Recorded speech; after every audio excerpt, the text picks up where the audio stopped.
June 1 ದೇಶದ 18ನೇ ಲೋಕಸಭೆಗೆ ಮತದಾನ ಪ್ರಕ್ರಿಯೆ ಅಂದ್ರೆ ಚುನಾವಣೆ ಪ್ರಕ್ರಿಯೆ ಏನು ಅದು ಅಂತ್ಯವಾಗ್ತಾ ಇದೆ.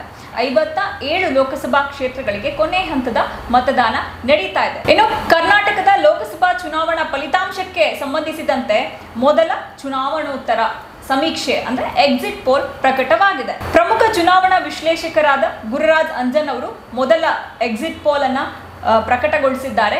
ಇವರ ಪ್ರಕಾರ ಬಿಜೆಪಿ ಹಾಗೆ ಜೆಡಿಎಸ್ ಮೈತ್ರಿ ಏನು ಕಾಂಗ್ರೆಸ್ ಅನ್ನ ಹೀನಾಯವಾಗಿ ಸೋಲಿಸಬೇಕು ಕರ್ನಾಟಕದಲ್ಲಿ ಎನ್ನುವಂತಹ ನಿಟ್ಟಿನಲ್ಲಿ ಮೈತ್ರಿಯನ್ನ ಮಾಡಿಕೊಂಡಿದ್ವು ಈ ಎರಡೂ ಪಕ್ಷಗಳು. ಈ ಎರಡೂ ಪಕ್ಷಕ್ಕೆ ಗುರುರಾಜ್ ಅಂಜನ್ ಅವರ ಈ ಸಮೀಕ್ಷೆಯ ಪ್ರಕಾರ ಮುಖಭಂಗವಾಗತ್ತೆ. ಹಾಗೆ ಕರ್ನಾಟಕದಲ್ಲಿ ಈ ಬಾರಿ ಕಾಂಗ್ರೆಸ್ ಪಕ್ಷ ಹೊಸ ದಾಖಲೆಯನ್ನ ಸೃಷ್ಟಿ ಮಾಡತ್ತೆ. ಇನ್ನು ಗುರುರಾಜ್ ಅಂಜನ್ ಅವರ ಈ ಸಮೀಕ್ಷಾ ವರದಿಯ ಪ್ರಕಾರ ಈ ಸಮೀಕ್ಷೆ ಏನು ಪ್ರಕಟಗೊಳಿಸಿದ್ದಾರೆ ಎಕ್ಸಿಟ್ ಪೋಲ್, ಈ ರಿಪೋರ್ಟಿನ ಪ್ರಕಾರ ಜೆಡಿಎಸ್ ಬಿಜೆಪಿ ಮೈತ್ರಿ ಏನಿದೆ ಅದಕ್ಕೆ ಕನಿಷ್ಠ 6 ಸೀಟುಗಳು ಸಿಗತ್ತೆ, ಹಾಗೆ ಗರಿಷ್ಠ 11 ಸೀಟುಗಳು ಸಿಗಬಹುದು, 11 ಸೀಟುಗಳು ಈ ಮೈತ್ರಿಕೂಟಕ್ಕೆ ಲಭ್ಯವಾಗಬಹುದು ಎನ್ನುವಂತಹ ಮಾಹಿತಿಯನ್ನ ಗುರುರಾಜ್ ಅಂಜನ್ ಅವರು ಈ ರಿಪೋರ್ಟ್ನಲ್ಲಿ ಹೇಳಿದ್ದಾರೆ.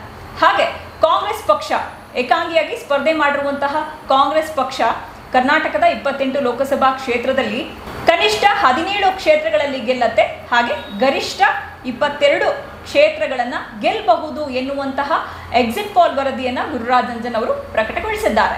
ಇನ್ನು ಇದೇ ಗುರುರಾಜ್ ಅಂಜನ್ ಅವರು ಕರ್ನಾಟಕ ಲೋಕಸಭಾ ಕ್ಷೇತ್ರದ ಚುನಾವಣೆಯ ಫಲಿತಾಂಶ ಕುರಿತಾಗಿ ಅಂದ್ರೆ ಕ್ಷೇತ್ರವಾರು ಸಮೀಕ್ಷೆಯನ್ನ ಪ್ರಕಟಗೊಳಿಸಿದ್ರು.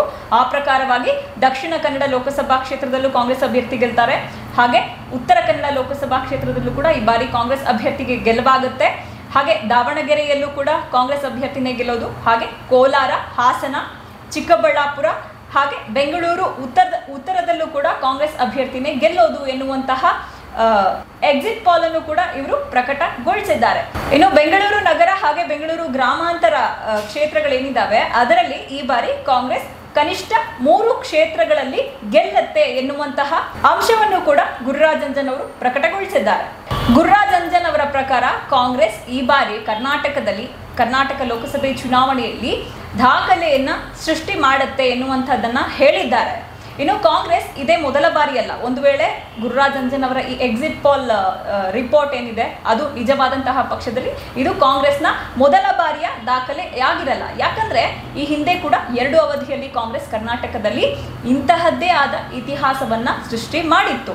ಅದು ಯಾವಾಗ 1991 ಹಾಗೆ 1999ರಲ್ಲಿ ನಡೆದಂತಹ ಲೋಕಸಭೆ ಚುನಾವಣೆಗಳಲ್ಲಿ ಕಾಂಗ್ರೆಸ್ ಅತ್ಯದ್ಭುತ ಎಲೆಕ್ಟೋರಲ್ ಪರ್ಫಾರ್ಮೆನ್ಸ್ ಅನ್ನ ಕೊಟ್ಟಿತ್ತು. 1991ರ ಚುನಾವಣೆಯ ಫಲಿತಾಂಶ, ಲೋಕಸಭೆ ಚುನಾವಣೆಯ ಫಲಿತಾಂಶವನ್ನ ನೋಡೋಣ. ಕಾಂಗ್ರೆಸ್ ಆಗ 23 ಕ್ಷೇತ್ರವನ್ನ ಗೆದ್ಕೊಂಡಿತ್ತು ಕರ್ನಾಟಕದಲ್ಲಿ, ಬಿಜೆಪಿ ಕೇವಲ 4 ಕ್ಷೇತ್ರವನ್ನ ಗೆದ್ಕೊಂಡಿತ್ತು, ಹಾಗೆ ಜನತಾ ಪಕ್ಷ ಆಗ ಏನು ಅಸ್ತಿತ್ವದಲ್ಲಿತ್ತು ಅದು ಕೇವಲ 1 ಕ್ಷೇತ್ರವನ್ನ ಗೆದ್ಕೊಂಡಿತ್ತು ಕರ್ನಾಟಕದಲ್ಲಿ. ಇನ್ನು ವೋಟ್ ಶೇರ್ ವಿಚಾರದಲ್ಲೂ ಕೂಡ ಕಾಂಗ್ರೆಸ್ ಮೇಲುಗೈಯನ್ನ ಸಾಧಿಸಿತ್ತು. ಕಾಂಗ್ರೆಸ್ 42.1% ವೋಟ್ ಶೇರ್ ಅನ್ನ ಪಡ್ಕೊಂಡಿತ್ತು, ಬಿಜೆಪಿ 29.3%, ಹಾಗೆ ಜನತಾದಳ 17.7% ವೋಟ್ ಅನ್ನ ಪಡ್ಕೊಂಡಿತ್ತು.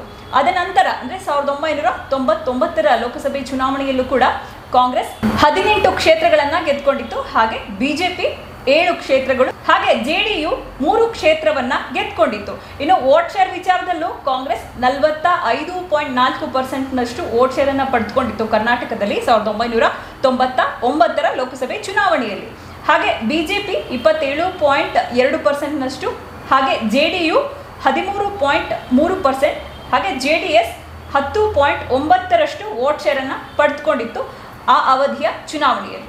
ಸೊ ಗುರುರಾಜ್ ಅಂಜನ್ ಅವರ ಈ ಎಕ್ಸಿಟ್ ಪೋಲ್ ರಿಪೋರ್ಟ್ ಪ್ರಕಾರ ಕರ್ನಾಟಕದಲ್ಲಿ ಕಾಂಗ್ರೆಸ್ ಮತ್ತೊಂದು ದಾಖಲೆಗೆ ರೆಡಿಯಾಗಿದೆ, ದಾಖಲೆಯನ್ನ ಬರೆಯತ್ತೆ ಅನ್ನೋದು ನಿಶ್ಚಿತ ಅಂತ ಹೇಳಿದ್ದಾರೆ.